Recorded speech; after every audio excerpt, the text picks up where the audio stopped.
Welcome to episode 17 of the Formidable Genealogist Studio, and I am here again with friend and colleague Aimee Rose-Haynes. We've already talked to her about Native American research, but another area that she really excels at is genetic genealogy. And we're going to take this opportunity to kind of walk through how one gets started working with DNA based on her own experience doing exactly that. So, Aimee, why don't you introduce yourself for anybody that doesn't know you, a little bit about what you're about, and then let's dive into getting started with DNA. Hi, everybody. Thank you, Jen, for having me. My name is Aimee Rose-Haynes, and I've been working as a genetic genealogist for about 11 or so years now. And so I use DNA evidence to prove family lines. So when you have a brick wall in your family tree, I kind of use the DNA matches and formulate where you should fit into the family tree of those DNA matches, proving where you belong in their tree and thus proving who your family is, where you came from. So that is what genealogy is basically in a nutshell. And so I had gotten started around 2015-ish. My daughter had a weird medical issue, and so I wanted to figure out what was wrong with her. Doctors couldn't figure it out at that time. And so at that point, 23andMe was using their kits as medical research. They had the FDA approved lab and they were researching genes and disorders and diseases and all of these things. And I was like, okay, well, doctors can't figure it out here. Let's just DNA test about 13 different people across 4 generations of my family. Let's just send them all the DNA. Let's just be dramatic here and send everybody's Right. DNA over there. So that is why I had gotten started. We eventually got my daughter diagnosed. She has Ehlers-Danlos syndrome and a mast cell disorder. So not exactly DNA could help figure out what that was, but we were able to finally get her problem solved, and now she's treated and doing great. But we had all of these DNA kits, and I'm like, well, what can I do with this? And then I started thinking, well, we have an adoption in 1920 in our family. My great grandfather was adopted from Seattle, Washington, from Lebanon Children's Home. And so I wanted to say, okay, well, these DNA matches come like somehow fit into his biological puzzle. Like we have Mhm. a whole half of our like medical history from him that's completely gone. We don't know any of that medical history. So let's see if we can figure it out. And so that's how I got started in all of this. I always tell everybody it's my daughter's fault, or if she says I'm on my computer too long or looking at DNA too long. I'm like, well, girl, it's your problem. Like, you're the one who got me started on this. Don't look at me. Like, I'm busy. Right. Did you only do the 23andMe kits to first get started just for the medical advantage there? Yeah, Okay. literally, I did not start moving everybody to Ancestries until probably about 5 years ago, and I'm slowly working to get everybody on Ancestry. And I did upload everybody to, with their permission, to MyHeritage. So everybody in my family line is on MyHeritage, and including my husband's family. Mhm. MyHeritage, 23andMe, and we ended up keeping our data on 23andMe. We didn't delete our stuff; it's still on there. I'm still okay with it being there. And we're working on, I probably have maybe 6 or 7 on Ancestry right now. Okay. And for anybody that's not aware, you can no longer upload to No. MyHeritage. You have to actually take the test to be in their database. Yeah, and they run sales all the time. So if you're looking to add your DNA on there, they have sales like right now, as of today, they're $19. So they're very, very, very Right. affordable. And they're upgrading their database and they're upgrading how they're doing their DNA and all of that stuff as we speak. So I would definitely recommend getting a MyHeritage test if you didn't. Hmm. So talk more about bridging into genetic genealogy from just the medical standpoint. Like Yeah. what Like made you really want to dig into that? they're apples and oranges. They're totally different. Like exactly. Everybody asks me, how did you like go from a medical ministry to like helping people figure out who their birth families are and break through their brick walls? Well, with that 1920s adoption, I knew that these DNA matches, some of them had to represent his family. So I quickly learned what the Dana Leeds method is, and oh my gosh, I use that for every single case. Every case I'm using that Dana Leeds method. So that is one thing if I was to recommend where to start, learn what that is because you're looking at your DNA matches and you're not knowing where to start. They all look jumbled up. Thankfully, with Ancestry's new AI, they're able to separate your matches from parent one, parent two. Back in the day, it was not like that. You literally had to figure it out on your own. But even still, if you have a great grandparent brick wall, you still don't know where to go on that parent one. Say it's on parent one. You don't know where that is in that cluster. So learning that Dana leads method and knowing how to separate those matches to those great grandparent lines are going to save you so much frustration, so many late nights looking at those DNA matches and getting confused and trying to figure out who is where and who belongs which side and who's shared here and that and the other. So learn that Dana leads method. That's where you're going to learn to separate those to save you time. Hmm. So once I was able to figure out, oh, I can separate these matches. And so I had DNA tested my grandmother, which is the daughter of our adoptee, our person who was adopted. So my great grandfather wasn't that was adopted. His daughter, we had her DNA test. So I was able to easily split her matches in half because I knew who her mom was. I knew who all of those people were. I could quickly, she had a first cousin match on that side. So it was super fast. I was able to split that match and ignore all of those. And so now I just had her dad's side of the family. So I had her dad's side of the family, and every one of those matches, I'm like looking at these names, like, oh my gosh, these are our people. These are my great grandfather's people that he would have never known. And so I started to look at them and I split them in half following that data leads method. So I had two completely sets of matches. And so I color coded them, did all of the things, and I was able to see who was related to who and how they were related to each other and figure out a family tree for them. And then that was when I realized what a most recent common ancestor was. It seems so basic now that I work with this all the time, but back then I was so new. I didn't know what that meant. So the most recent common ancestor is the one person, the one ancestral couple that cluster of matches. So let's say our green matches, they all descend from one ancestral couple. That is who they have in common. And of course, I have that person in common because we share DNA. So that ancestral couple at the top that we all descend from is our most recent common ancestor. And so I was like, oh, these are my people. Like these are my people. So then I was like, okay, so what do I do now? And so I was just researching on how to do genetic genealogy. And so the next step was to build out that most recent common ancestor couple and figure out who all of their kids were, all of Right. their grandkids. Start plugging in those DNA matches where they fit into the tree and start to get a better picture of how they fit in together with that most recent common ancestor. And I know I fit in here somewhere. Like my little spot goes in here somewhere. Like where does it go? And so then I turned to DNA Painter, free website, so many different tools from Johnny Pearl. Amazing. I use this almost every day too. And when I was first starting out, I went to the Shared CM project by Blaine Bettinger. And I used that every single day, so many different times a day. Because when you're looking at that DNA match, you see a name, you see a CM, a match number, and you're like, well, what the heck is that? And so I had to learn what a CM was. Again, sounds so basic in my world now, but people don't know what that is. So a CM is a unit of measurement of how closely or how far apart you're related to somebody. The higher that number, the more closely you are related to them. So if you have like say an 800 centimorgan match, you're looking at probably a first cousin. If you look Hmm. at maybe a 50 centimorgan match, you're looking at somebody who's a little bit more distant, like a third cousin maybe. So that kind of helps you put it in perspective. But me being a newbie, I didn't know what any of that meant. Right. So I went to the Blaine Bettinger Shared CM project. I plugged in that 800 and it gave me a list of possible relationships that 800 centimorgan could be to me.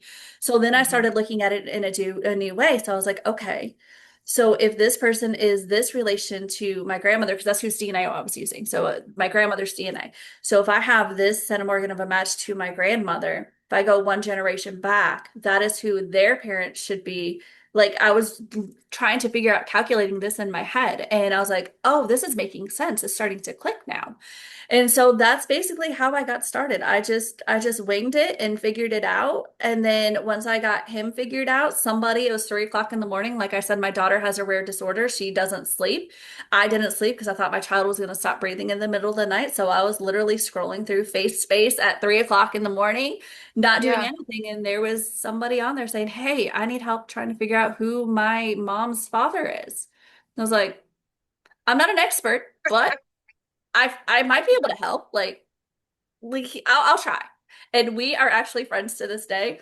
We've had Mm. so many conversations, and actually, his grandfather was biological grandfather was from Panama, so we used a lot of Google Translate because I don't speak Spanish. I can't read Right. Spanish, so we ended up figuring his out too off of a 72 centimorgan match with endogamy. That Wow. 72 centimorgan match was a product of an aunt or a uncle and niece marriage, and we I don't know how I did it to this day, but we figured it out. Like I Yeah. just step by step, the Dana Leeds method, Hmm. identifying the most recent common ancestor, plugging in those DNA matches and filling out those kids, grandkids, great grandkids from that most recent common ancestor, and trying to mathematically figure out where they fit into those DNA matches under that most recent common ancestor. Like, that's Right. the steps every single case. When you are building out those potential family trees just based on those matched names and you don't Mhm. really know who they are, Yeah. what is your approach to that? Do you just put like placeholder people in a tree? Yeah. Um, what do So you do with that? I will do a floating tree. So first thing that I will do is I'll go through those DNA matches and I'm looking at all of their depending on how far back I usually have to go, but generally the great grandparents or the great great grandparents, I'm looking at those surnames. Then I'm going to the next match. I'm looking at the surnames again. I'm going to the next match. I'm looking at those surnames. Eventually you should see a pattern.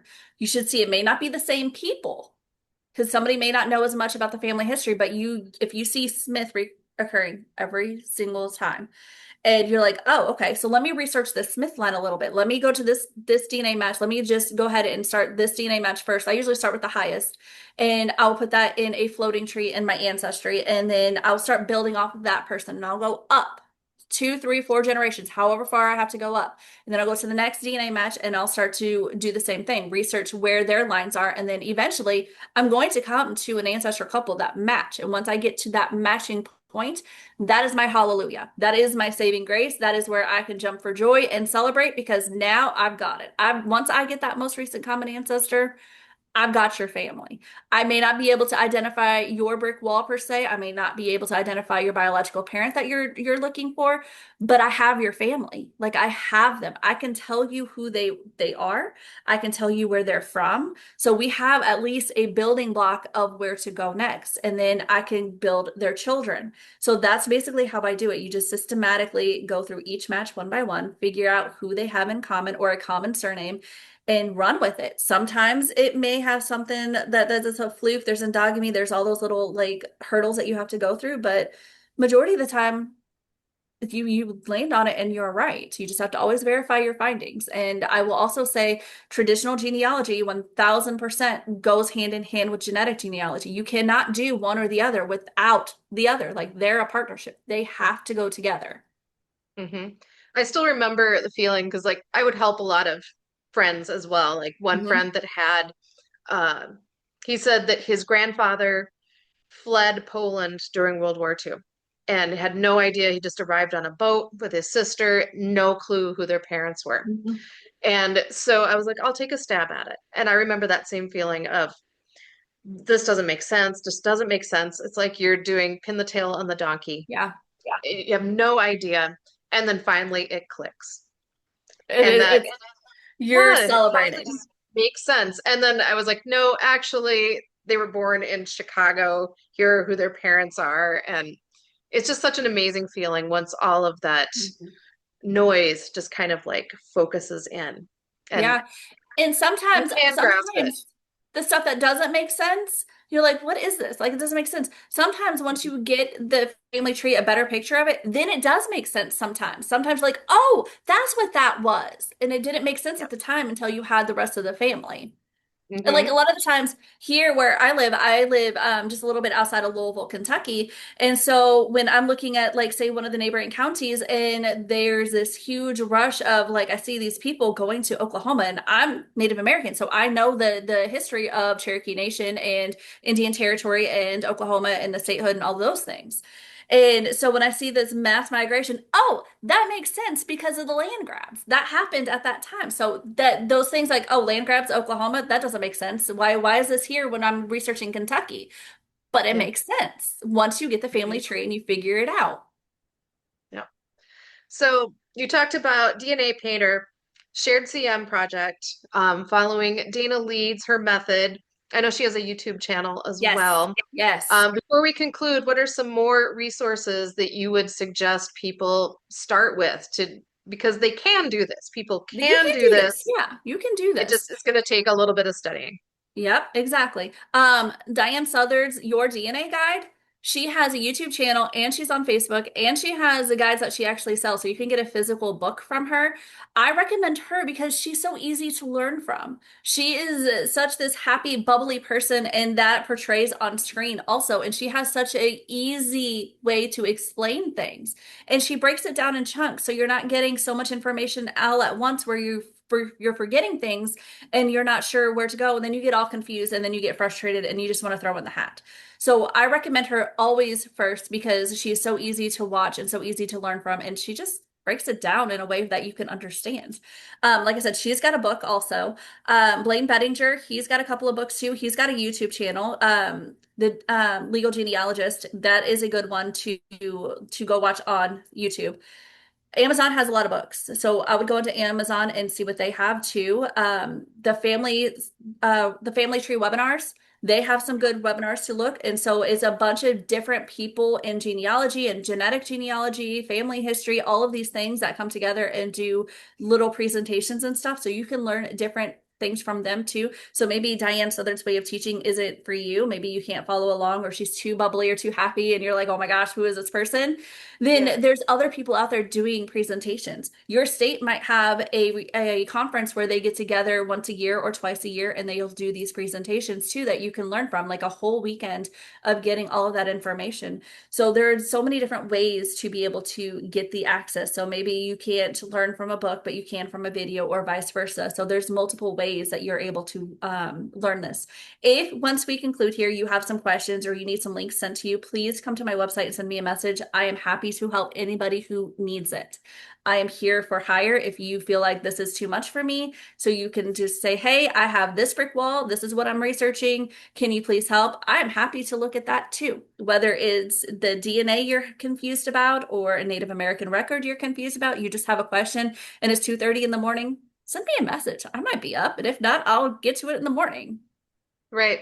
Yeah, I'll link her website in the description. But I wanted to touch on one last thing here.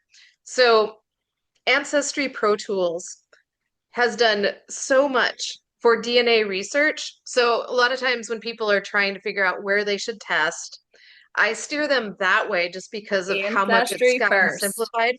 So, I know you've written a research guide and it's on your website too about Yep. Pro Tools, but can you just quickly touch on what DNA Pro Tools there are out there that really simplify this process at Ancestry? My favorite pro tool is the shared matches. So when you're looking at a DNA match and you're looking at it, you don't know how they are related to your other matches in your list. You have just these names and how they match you, but you don't know how they match each other. So you could have a match that's on there that's a really high match and they don't have a family tree.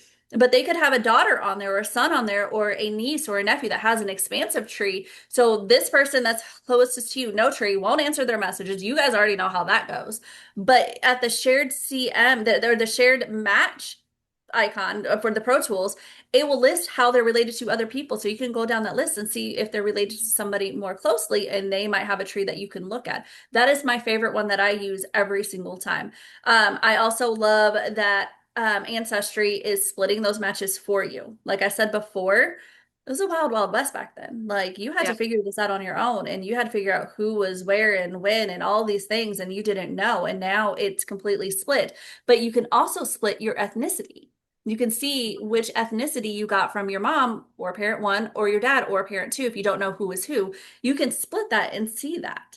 When you split that also on Ancestry, they have little buttons where you could click on, say you're from Portugal, you can click on that button and it's going to bring up pictures and a little brief blurb of history about that country or that culture. You can also see the journeys that they've made. Not everybody has the journeys. Some people, depending on your DNA matches and the algorithm and how things are, you may have one, you may not, but the journeys are a really good one too. And for me, with me being Cherokee, it's spot on. Like the journeys are spot on exactly to what my paper trail is, what has been proven. It got it. Like it got it. But I do have the research guide on the Pro Tools on my website, but I also have another one for the introduction of genetic genealogy for beginners. I have that on there also with a bunch of these links and pictures and kind of how-tos and things like that on there. So about 100, 114 pages for that one. Hmm. Awesome. And what was that coupon code for getting a percentage off? Speaker. If you use the code Speaker. speaker, you get a discount and you can use it for both books. Awesome. Cool. Well, thank you so much for joining today so that we can learn more about genetic genealogy as a whole, because there's always so much interest and people are always trying to figure out how to make that first step into Hmm. becoming knowledgeable about it. So that's been Yeah. very helpful. Thanks for coming. Thank you so much. Bye, everybody.